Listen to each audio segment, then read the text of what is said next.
The Stonecutter by Laurie Claire Future. Once upon a time there lived a stonecutter who went out every day to a great rock in the side of a big mountain and cut out slabs for gravestones or for houses. He understood very well the kinds of stones wanted for the different purposes, and as he was a careful workman, he had plenty of customers. For a long time he was quite happy and contented, and asked for nothing better than what he had. Now in the mountain dwelt a spirit, which now and then appeared to men, and helped them in many ways to become rich and prosperous. The stonecutter, however, had never seen this spirit, and only shook his head with an unbelieving air when anyone spoke of it. But a time was coming when he learned to change his opinion. One day the stonecutter carried a gravestone to the house of a rich man, and saw there all sorts of beautiful things, of which he had never even dreamed.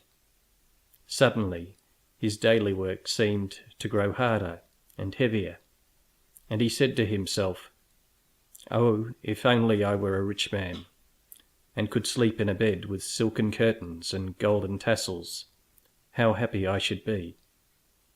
And a voice answered him, "Your wish is heard, a rich man you shall be." At the sound of the voice the stonecutter looked round, but could see nobody. He thought it was all his fancy, and picked up his tools and went home, for he did not feel inclined to do any more work that day.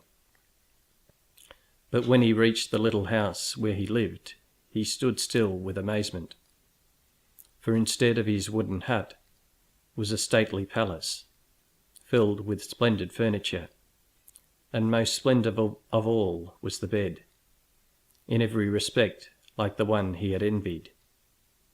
He was nearly beside himself with joy, and in his new life the old one was soon forgotten.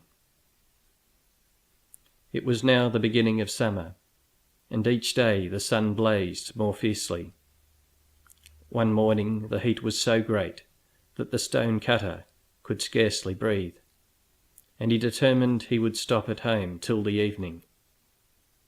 He was rather dull, for he had never learned how to amuse himself, and was peeping through the closed blinds to see what was going on in the street, when a little carriage passed by, drawn by servants dressed in blue and silver. In the carriage sat a prince, and over his head a golden umbrella was held, to protect him from the sun's rays. "Oh, if only a prince," said the stonecutter to himself as the carriage vanished round the corner. "Oh, if I were only a prince and could go in such a carriage, and have a golden umbrella held over me, how happy I should be." And the voice of the mountain spirit answered, "Your wish is heard, a prince you shall be." And a prince he was. Before his carriage rode one company of men and another behind it. Servants dressed in scarlet and gold bore him along. The coveted umbrella was held over his head. Everything heart could desire was his. But yet it was not enough. He looked round still for something to wish for, and when he saw that in spite of the water he poured on his grass, the rays of the sun scorched it, and that in spite of the umbrella held over his head each day, his face grew browner and browner, he cried in his anger, "The sun is mightier than I. Oh, if I were only the sun." And the mountain spirit answered, "Your wish is heard, the sun you shall be." And the sun he was, and felt himself proud in his power. He shot his beams above and below, on earth and in heaven.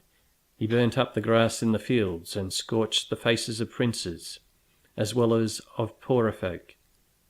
But in a short time he began to grow tired of his might, for there seemed nothing left for him to do. Discontent once more filled his soul, and when a cloud covered his face and hid the earth from him, he cried in his anger, Does the cloud hold captive my rays? Is it mightier than I? Oh, that I were a cloud and mightier than any. And the mountain spirit answered, Your wish is heard. A cloud you shall be. And a cloud he was, and lay between the sun and the earth. He caught the sun's beams and held them, and to his joy the earth grew green again, and flowers blossomed. But that was not enough for him, and for days and weeks he poured forth rain, till the rivers overflowed their banks, and the crops of rice stood in water. Towns and villages were destroyed by the power of the rain. Only the great rock on the mountain side remained unmoved. The cloud was amazed at the sight and cried in wonder, Is the rock then mightier than I?